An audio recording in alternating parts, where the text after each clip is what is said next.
I drank daily, and I drank more than was necessary, and I often would drink and get drunk, which led to actions that were unbecoming, sometimes destructive, often dangerous, and a bit traumatic, and sometimes violent. So that's a nice kind of way of describing the past version of myself. So it was a very good thing that I decided to stop drinking. Events led to the point where it was just so painful.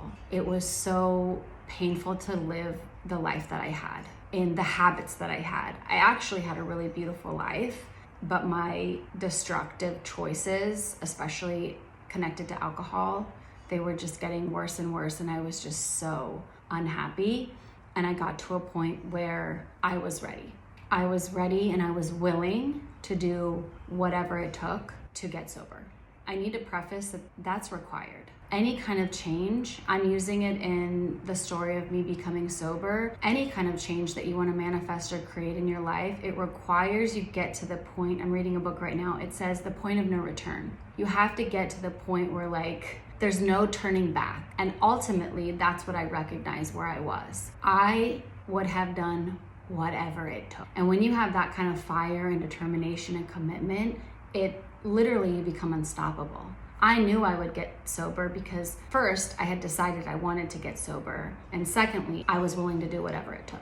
And that combination is a winning combination. And you can apply it, if you don't have an alcohol problem, apply it to anything. When you make a decision and you commit to it that you're willing to do whatever it takes, you've already succeeded. It's already done because you have that winning formula. Because I had no concept of what it even looked like to be a sober woman. I didn't know how she thought. I didn't know how she acted. I didn't know how it was to be a human who didn't drink every day. It had become such a part of my daily experience. And then when I wasn't drinking, because I would usually drink later in the day, when I wasn't drinking, I would spend my time earlier in the day imagining and fantasizing about when I could get home and drink. So it was all consuming. Even though I didn't drink all day, I was thinking and obsessing about when it would be later so that I could be drinking. So it consumed every aspect of my life, and I had no openness for me to even think of how to be any differently. So I came in through the back door of changing my identity. I began to act in a way. I didn't know how to be a sober woman. I went and looked for help.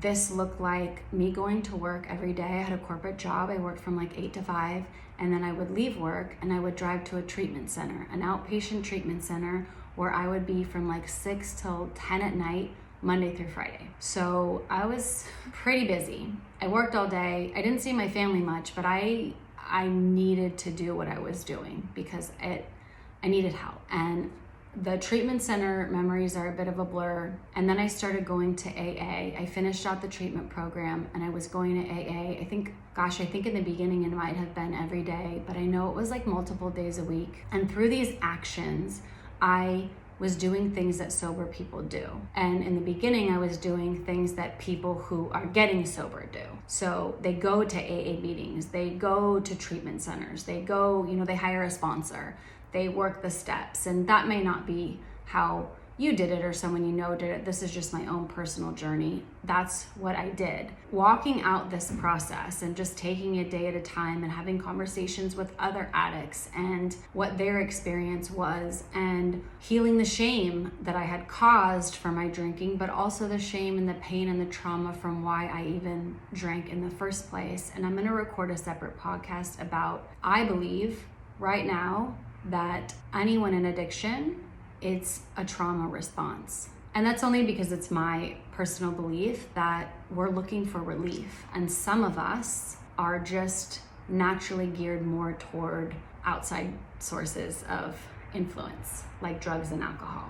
It's because we don't know how to process. We don't have healthy tools or the know-how, or someone didn't teach us. But I believe that deep down, we're looking for something to provide a sense of relief, and we find it. We run with it. And I'm surprised that it didn't kill me. The situations that I put myself in, the things that I put in my body, the amounts of things I put in my body, and just thank God that not only am I alive today, but like the woman that I am today, I couldn't be more proud. I am an absolute success story in every single area of my life. And that's where I share this story from, because those are our best stories. Those are the inspirational stories. Those are the people that, went to hell and they made it out alive stories. Like that is what inspires us. And so that's the purpose of this. But there's also a lesson, because I'm just an innate teacher, and how I got sober by changing my identity, again, the backdoor method, through changing my behaviors. So because I drink primarily in the afternoon and the evenings,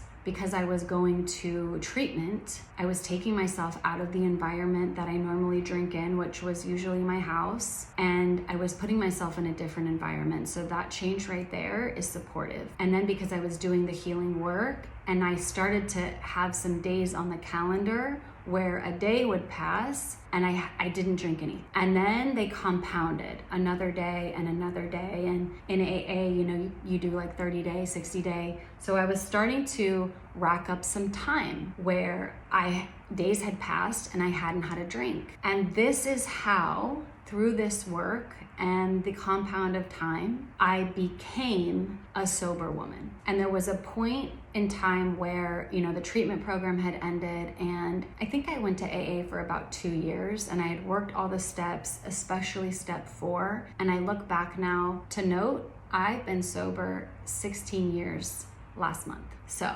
congratulations to me. I got my shit together. When I tell you I decided. I now have spent more time in sobriety than I did in my alcohol and drug abuse. So anyway, there was a point where I was in treatment ended and the meetings, and I worked all the steps. Huge fan of step 4. And I realized now that I actually live step 4 in my everyday life. It's infused in my teachings, it's infused in my podcast, it's infused in all of my content and social media. Like, it is who I am, but I took the action. So if you're not familiar, step 4 is like this.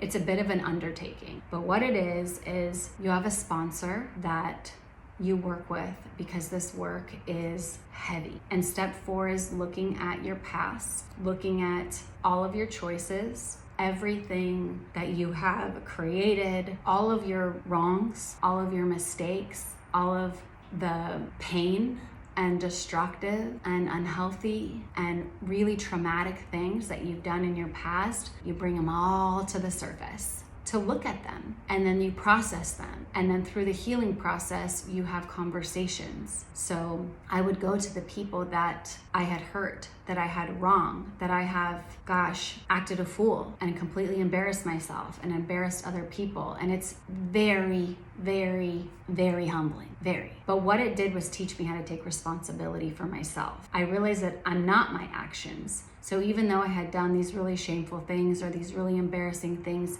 that's not who I was, or that's not who I am. Those are choices that I made, and that I was able to own them. I was able to take responsibility, and I was able to speak to the person that was involved, or multiple people that were involved, and speak to that. And I would say I was wrong, and how can I make this right? It was important because I wasn't the same person who made the mistake.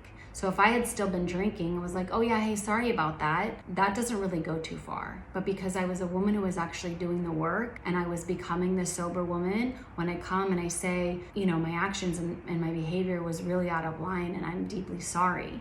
What can I do to repair this relationship? You mean a lot to me, and I'm willing to do whatever it takes. Thank God I was able to repair all my relationships, but I know for some that that's not the case. Ultimately, I was in AA about 2 years, where I had felt that I received all I needed from it. I had done the healing work, or I had begun it. I had a solid foundation. I had no desire to drink. I was not even recognizable, the person who started her sobriety journey and the woman who left AA. But what I've noticed is My mentorship is almost very similar to what a sponsor is in AA. You have this newly person come in and they don't know up from down. They just need or want to get sober, and you have someone that has a little time under their belt and you connect with them and they help walk you through the process. And I had this beautiful woman, her name was Vanessa, and she helped walk me through these steps. And I'm so deeply grateful for her. And that's the power of mentorship. I think that's where I really started really having mentorship be a really big, important part of my life, and how I also became a mentor myself, which is that beautiful full circle moment. So back to the identity shift. In this particular case, the behaviors. I started going places where you couldn't drink. I started spending time in the afternoons not drinking. I started learning how to think like a person who doesn't drink, because remember, it was all consuming. I would be thinking about drinking like first thing in the morning. I couldn't wait till 5 o'clock when I can drink. So my whole day, it just consumed my mind. So I didn't even know how to think like a person who didn't drink or who wasn't obsessed with drinking. So through taking new action, learning new behaviors, I feel like it's like training wheels. I had no idea what I was doing. And I just hung tight to teachers, to leaders, to groups, to AA, to sponsors, until I got some understanding and stability and some safety underneath, and realized like I can be a safe place for myself. So ultimately, identity shifts are the foundation of any kind of change.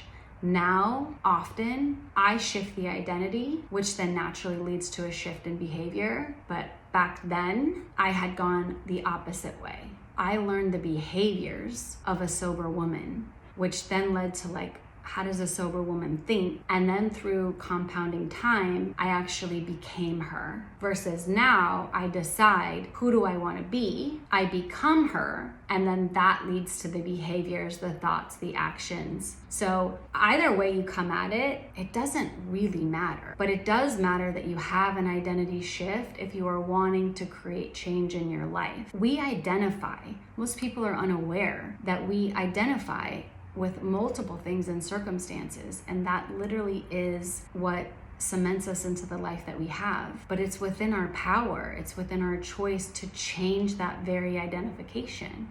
And when we do, it leads to different outcomes because we take different actions. I know that this episode served you in a deep and profound way, but through mastery and practice, you really can learn the art of identity shifts and identity changes. And then you become just masterful at being human and crafting the life that you want to have.